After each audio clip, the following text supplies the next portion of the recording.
Life is this. I like this.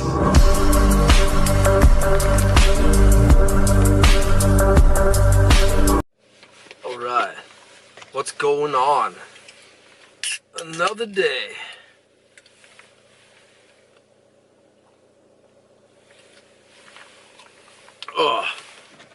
So I want to do a brief breakdown on compound lifting in running shoes.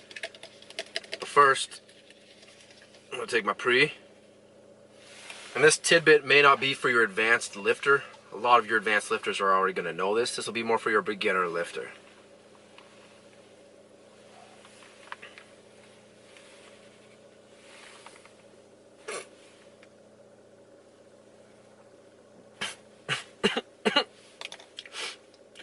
Why? Oh, came in my nose again. Oh. All right.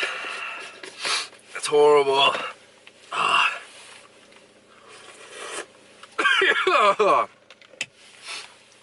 Alright, let's back out of here so I don't kill no one before I get talking. But okay, compound lifting in running shoes. I even see like personal trainers doing this. Like I watched a video of Johnny Shreve training a girl to squat, teaching all proper key points, and yet she was wearing running shoes. Now, why don't you want to wear running shoes while you're squatting? Because it's technically unsafe, especially for a beginner lifter. As you become more advanced, it may not be so bad, right? All your stabilizers will have been developed by that point, and you can start experimenting in unsafe lifting patterns. But for your beginner lifter, lifting in running shoes may make you more toe dominant. So you may notice your heels coming up, you may notice your knees caving in. You're not going to have what I like to call a solid foundation to drive from. And what I refer this to is, a lot of people know how to build a house, right? So I'm in construction. A lot of people know the reference of building a house. You don't build your house in mud, right? So essentially, if you're wearing running shoes, you're building your house in mud. And what I mean by that is you don't have anything to properly drive from. If you just set your house in mud with no proper foundation, it's going to sink. It's going to be lopsided. It's going to freaking move. So when you're sitting there loading up a squat and you're a beginner lifter, you're not quite used to the mechanics yet, you know, you're, again, stabilizers very underdeveloped, very weak, and you start using running shoes to squat and you go, you know, your knees slightly cave in, you come up ankle dominant, you may throw out your ankle, you may throw out your hip, right? So I actually met a couple guys in the gym yesterday. You could tell they were newer, right? So I tried to introduce myself and say hey, and I was watching them squat, and I gave them my little tidbit that I don't remember how I brought it up. I brought it up as nice as possible, but I was like, I noticed you kind of have a little bit of knee cave and your heels are slightly coming up. So, and then I brought up my own reference. When I first started squatting, I would actually take my running shoes off. Like I couldn't afford lifting shoes at the point or anything, right? But eventually built up to that because I've been in the gym now, so I have my rider wears and whatnot. But they took my advice. They're like, oh, thanks for the advice, right? And they decided to take their shoes off, and they tried it. So I was watching a couple of their sets, and right away, drastic improvement, right? They no longer have that elevated heel.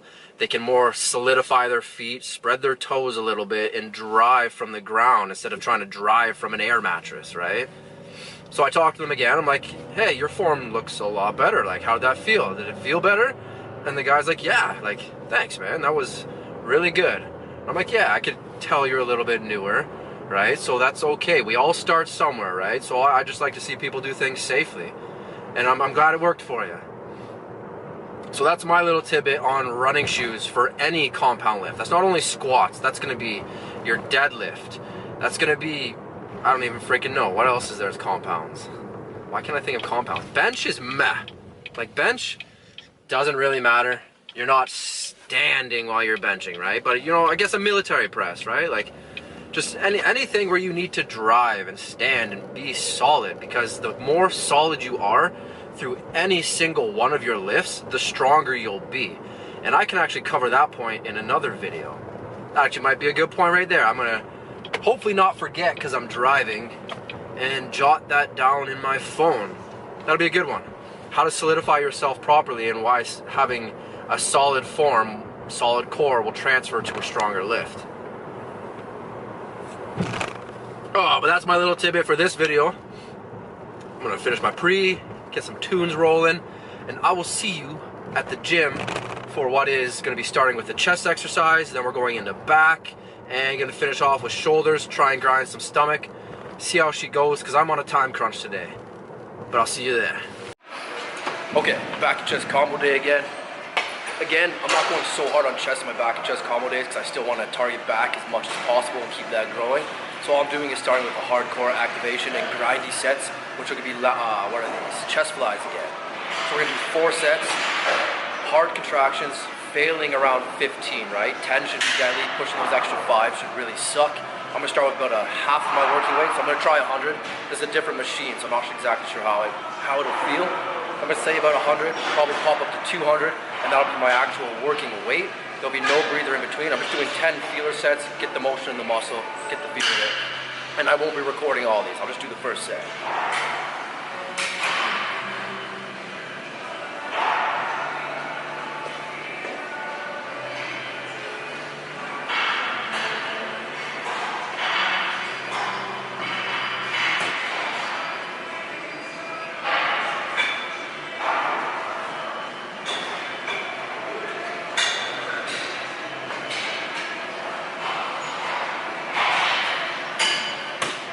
Okay, those are feeler reps. Now we pop up.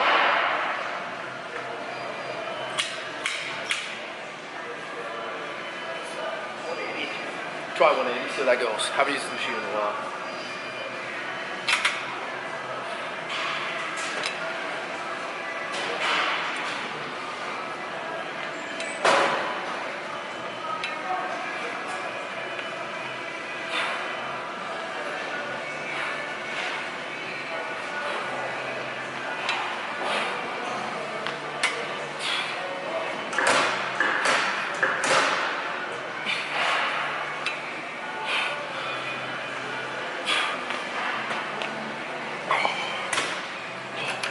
Alright, that's what we're looking for. 10, that hard burn starts, next 5 hard, failed around 13, half reps for the last 2, and that'll be 1. We got 4 of these, then we branch off in the back, and yeah, I'll explain that when we get there. But breather, I do about a minute, 2-minute breathers in between these, and then hit the next set. Alright, no weight change either. Okay, that marks 4 sets of our, chest flies. Taking them to failure around 15. Usually the last 2, maybe single rep, was about a half rep, pump rep. So now we're going to our first back exercise. We're going to be targeting from the mid back down, eventually working our way back to the traps and then hitting these spinal erectors. But first is going to be a dumbbell chest brace, dumbbell row variation. There we go.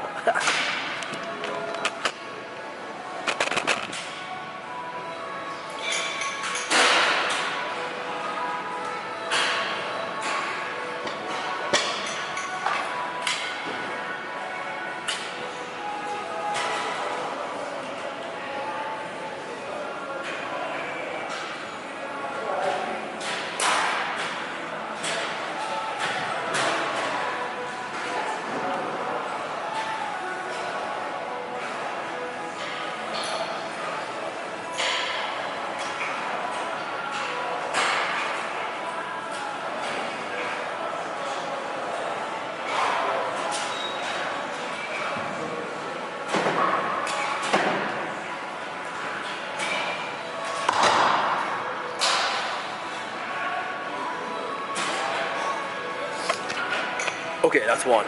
Focusing on that contraction, right? Driving back with the elbows, trying not to pull so much with the arms in an arcing motion. Solidifying on the bench, because we're trying to take that cheat out as much as possible. And then controlling that eccentric motion so we can overload and tear the muscle a little bit more.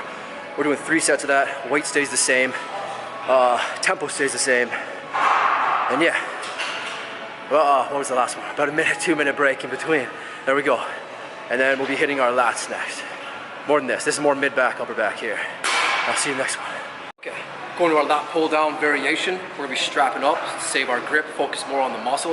We're gonna be taking a flared arm position using the hammer grip.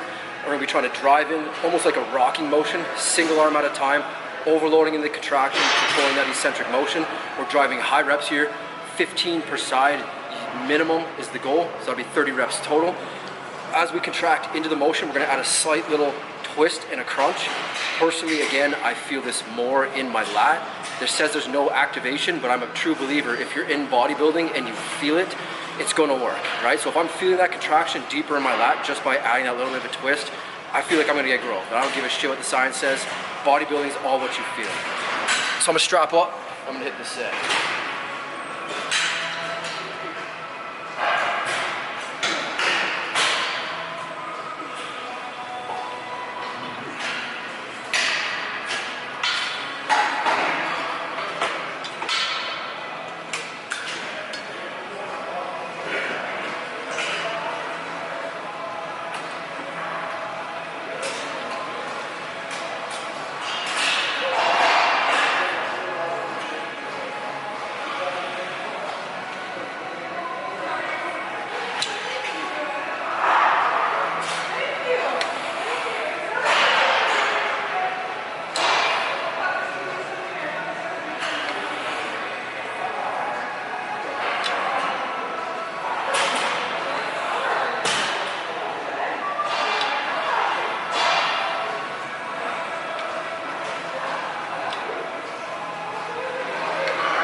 Okay, that was fucking deadly.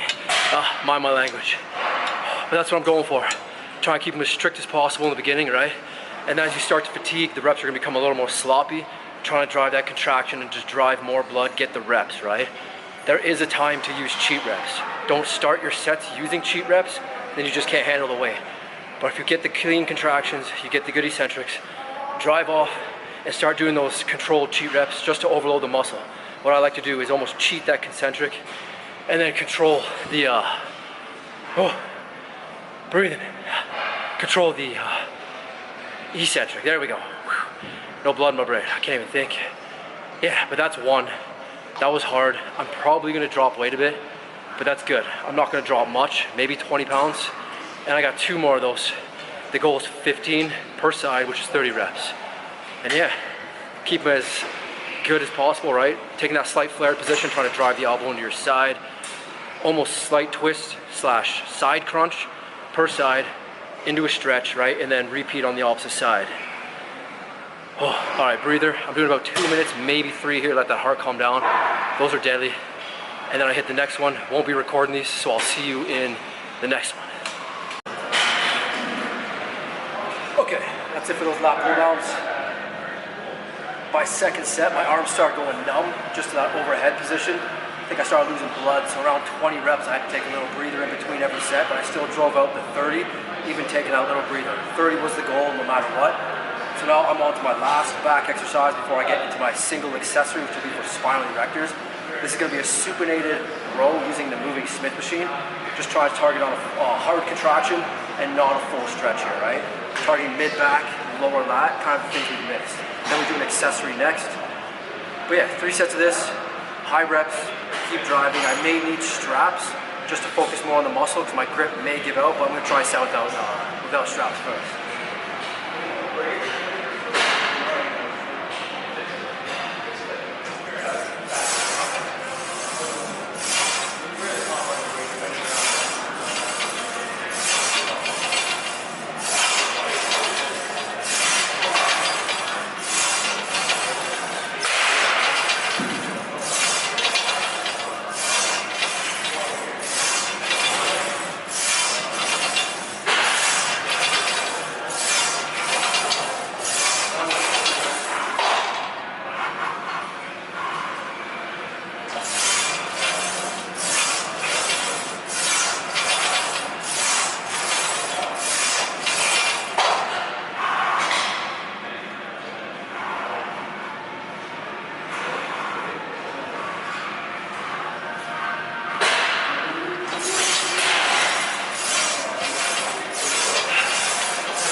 just like I thought. Grip started to fatigue quite hard there, but I'm good with that. That's failure. Took a somewhat breather in between. I think I hit 15, slight breather, dished out 5, right? Just trying to push past failure a little bit more. That's probably something else I can explain in another one of my videos, different ways to push past failure, but I'll save that for another day. That's one. I got 2 more of those. I will be strapping up just to focus more on the back, right? You don't want your grip fatiguing before your actual working muscle fatigues. But if you're a beginner, don't strap up as much as possible. Build that grip strength. As you become more advanced, you can start incorporating straps, right? But don't start with them right away. Oh. So breather, I do about a minute, 2 minutes today for every single exercise. And then I hit my next 2. I got 1 more, which is an accessory, firing off the spinal erectors. And then maybe posing, maybe not. I guess we'll find out, yeah. Okay, on to my final exercise, focusing on the spinal erectors, going into the glutes a little bit, but I'm trying to trigger my spinal erectors more here. What am I doing? I'm doing an overload reverse hyperextension using the barbell. I don't know how this is gonna go. My back is shooched from those reverse rows. Like, she's screaming, deadly. So I'm gonna hit this. I was gonna try and go heavy. I haven't hit these in a while. I'm more or less just gonna try and focus on reps and maybe die, but we'll see. Because again, my back is fired right now. It's ridiculous. But at least 2 sets of this, maybe 3, but I'm gonna say at least 2, probably 2. Yeah, just try and keep a good control, explode up into the concentric, control the eccentric motion, and then try and fire through these spinal erectors more than the glutes, but you will get a slight glute squeeze or activation through these.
Those rows destroyed my back. She's pumped as shit. But I don't know if you can tell from the angle there, before even starting this motion, I'm squeezing through the glutes, activate the glutes. It's gonna solidify the core. And then like I said, I'm doing this more for spinal erectors. So I'm trying not to lose that contraction in the glutes while performing this movement. I'll take a different angle so you can kind of see I don't know if you can tell from that angle or not. But yeah, so you can kind of see the pattern I'm performing. I'm gonna do about a minute break. I am gonna do 2 more of those. Guess I'm doing 15s. I'm not increasing weight here. It's been a while since I've done these. But yeah, just trying to like round that back in, right? Keep the contraction of the glutes and then squeezing through those spinal erectors. This is pure spinal erector dominant. Little breather and then I'll take a different angle. Okay, going to set 2. Hopefully you can see this angle a little better. I'm gonna move this up a bit. There we go. Right, so before even lifting off, activate through the glutes. Keep the contraction in the glutes, and then just arching that back and squeeze through those spinal erectors. So right, squeeze.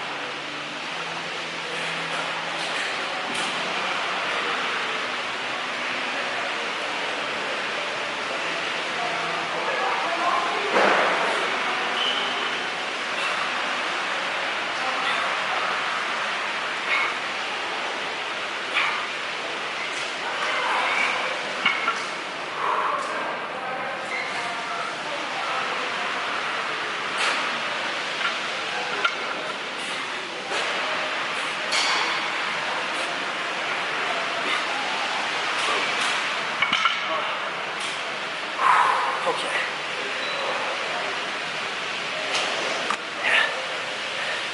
Yeah, so hopefully that angle was a bit better. Showing that movement a little more. Those are really good.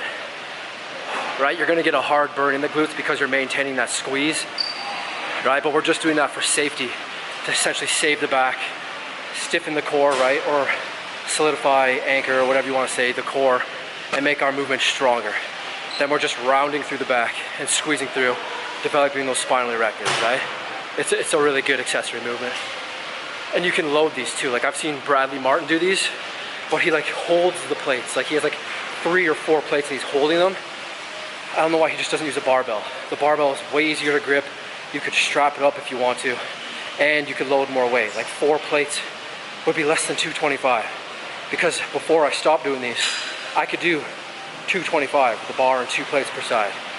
I'm assuming he could do more if he did the barbell variation. But yeah, super good accessory movement. This will transfer to your squats, this will transfer to your deadlifts. Yeah. Well, that's set 2.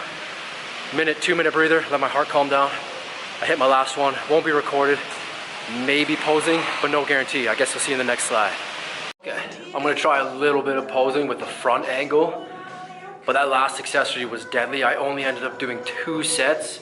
Haven't done them in a while, but my back is fried. Like it's chooched to crap. Yeah, it hurts. I'll be feeling that one tomorrow for sure. You know, can't even speak. Whenever you perform a new movement, not whenever, usually you're gonna get a lot more pain. It's gonna hurt because your body's just not used to that movement yet, right? But it only takes a week or so and you'll get used to it. You know, even advanced lifters, you don't do something for a while, you come back to it and it's gonna hurt. But I'm gonna try a forward facing angle this time. I'm not sure how the lighting will be or what it'll really look like, but yeah, try my best instead of that side angle I did last time. See how this goes. All right.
I don't know how to do that one. I always see guys do like they're facing forward, but somehow twist their body around backwards and show the back.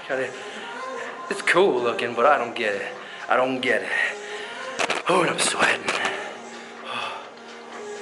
Going forward. I don't know. Oh, I don't get it.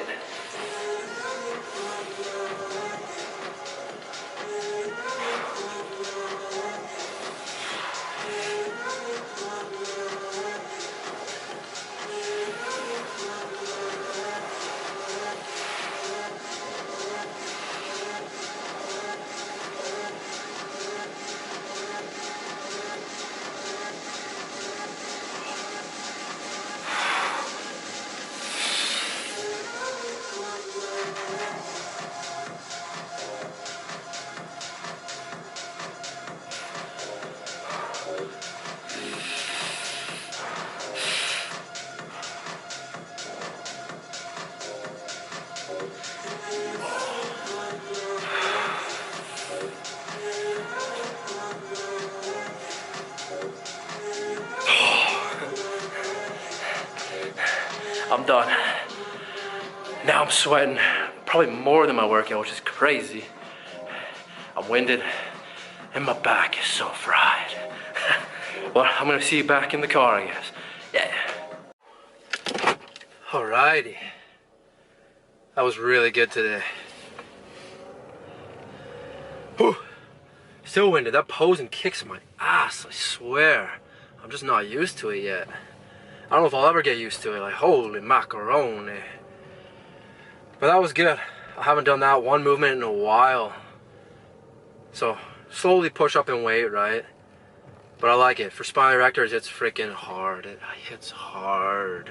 As long as you perform it right? Save the back by squeezing the booty. Oh, my mind's just kind of blank right now. I really don't even feel like I really have much to say.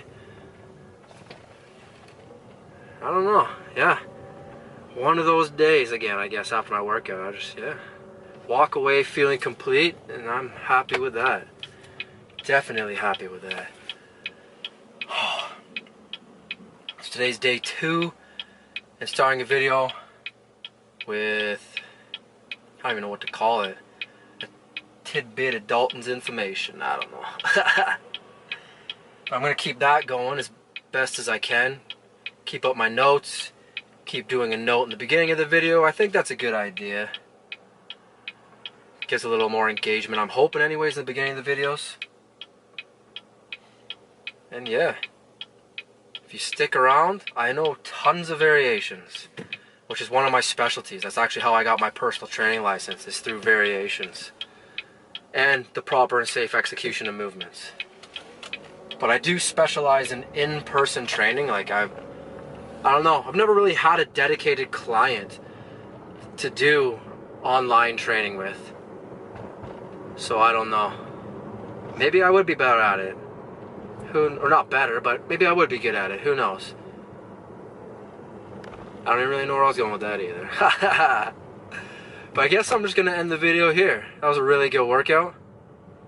Thanks for sticking around, if you did. And I will see you tomorrow. It is posterior leg day, so we're going to be firing off them hammies and firing off the biceps.